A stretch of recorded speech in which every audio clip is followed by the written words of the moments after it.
നമ്മൾ ചെറിയൊരു വിഷയം പറയാൻ വേണ്ടിയാണ് വന്നിട്ടുള്ളത്. നമ്മൾ ഇന്നലെ മോനെ രാവിലെ സ്കൂൾ ബസ്സിൽ വിടാൻ പോയൊരു 8 മണിക്ക് വിട്ട് ഒരു 8:30ക്ക് നമ്മൾ വീട്ടിലെത്തി. അപ്പോൾ തിരിച്ചെത്തുമ്പോഴാണ് നമ്മൾ ഈ കാഴ്ച കാണുന്നത്.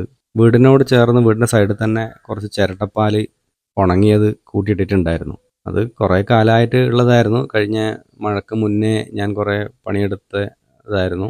അത് കുറച്ച് ഉണങ്ങാൻ ബാക്കിയുള്ളത് കൊണ്ട് പിന്നെ അതിൻ്റെ ഭയങ്കര സ്മെല്ലായതുകൊണ്ടും അകത്തിടാൻ പറ്റാത്തതുകൊണ്ട് വീടിൻ്റെ സൈഡിൽ ഇങ്ങനെ കൂട്ടിയിട്ടതായിരുന്നു. അത് കളവ് പോയി, ആരോ വന്ന് മോഷ്ടിച്ചു. അപ്പോൾ അത് മിനിഞ്ഞാന്ന് രാത്രിയോ അതിൻ്റെ തൊട്ട് തലേ ദിവസമോ ആണ് ഇങ്ങനെ ഉണ്ടായിട്ടുള്ളത്. കണ്ടപ്പോൾ പെട്ടെന്ന് വലിയ ഞെട്ടലുണ്ടാക്കി. കാരണം ഇതൊട്ടും പ്രതീക്ഷിക്കുന്നില്ല. അങ്ങനെ നമ്മൾ ഇന്നലെ രാവിലെ പോയി പോലീസിൽ കംപ്ലയിൻറ്റ് കൊടുത്തു. ഒരു 10 മണിക്ക് പോയി കംപ്ലയിൻറ്റ് കൊടുത്ത് അങ്ങനെ പോലീസ് ഇവിടെ വന്ന് 2-3 പോലീസുകാർ വന്ന് നമ്മൾ അതീവ ജാഗ്രത പാലിക്കേണ്ട ഒരു സമയം കൂടിയാണെന്ന് എനിക്ക് പറയാനുള്ളത്. കാരണം ഇപ്പം നല്ല മഴയാണ്. മഴയത്ത് ഇങ്ങനെ അർദ്ധരാത്രി ഒരാൾ വന്ന് ഇങ്ങനെ ഒരു സാധനം എടുത്ത് കൊണ്ടുപോകുമ്പം നമ്മൾ അറിയില്ല.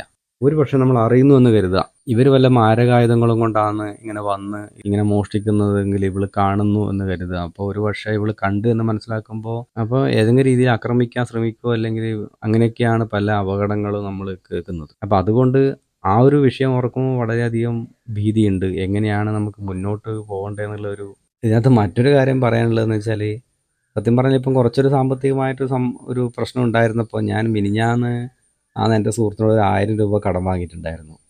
അപ്പോൾ ഞാൻ വേറെ ആളോട് കടം വേറൊരു കള്ളൻ വന്ന് എൻ്റെ അടുത്തുള്ള സാധനം എടുത്തുകൊണ്ട് പോകുന്നു. ഇത് വിറ്റ് കഴിഞ്ഞാൽ എനിക്ക് ആ കടം വാങ്ങേണ്ട ആവശ്യമില്ലായിരുന്നു. പിന്നെ എനിക്ക് ഇത് എടുക്കാൻ വന്നത് പ്രൊഫഷണൽ കള്ളനല്ല, യഥാർത്ഥ കള്ളനല്ല എന്ന് പോലീസും പറഞ്ഞു. കാരണം എന്താ വെച്ചാൽ അവിടെ കുറച്ച് ബാക്കി വെച്ചിട്ടുള്ളത് കൊണ്ട്. അപ്പോൾ ഈ കൊണ്ടയാളോട് എനിക്ക് പറയാനുള്ളത് എന്താണെന്ന് വെച്ചാൽ, നമുക്ക് ആകെ ഒരു 50 റബ്ബറാണ് ഉള്ളത്. ഈ 50 റബ്ബറിൽ 47-48 മരമാണ് ഞാൻ വെട്ടുന്നത്. അപ്പോൾ അങ്ങനെയൊക്കെ ഞാൻ ഈ പുലർച്ചക്ക് ഞാൻ ഒരു 5:30 എണീച്ച് പോകാറുണ്ട്. അപ്പോൾ അങ്ങനെ ഇപ്പം കുറച്ച് അധികമായിട്ട് തന്നെ ചിരട്ടപ്പാൽ കിട്ടുന്നുണ്ട്. അപ്പോൾ അങ്ങനെ കുറേശ്ശെ ആയിട്ട്, അത് ഒരു ദിവസത്തെയോ 2 ദിവസത്തെയോ ഒന്നും ആയിരിക്കില്ല. എനിക്ക് തോന്നുന്നു ഒരു 3-4 മാസത്തെ ഒന്നിച്ചുള്ളതോ ഒക്കെയാണത്, 5-6 മാസത്തെ. അപ്പോൾ അങ്ങനെ നമ്മൾ ഈ ഉറുമ്പുകൾ അരിമണി കൊണ്ടുവെക്കുന്ന പോലെ ഓരോന്ന് കൊണ്ടുവച്ച് അത് നിഷ്പ്രയാസം ഇങ്ങനെ എടുത്തങ്ങ് കൊണ്ടുപോകുമ്പോൾ നമുക്ക് വളരെയധികം വേദനയുണ്ട്.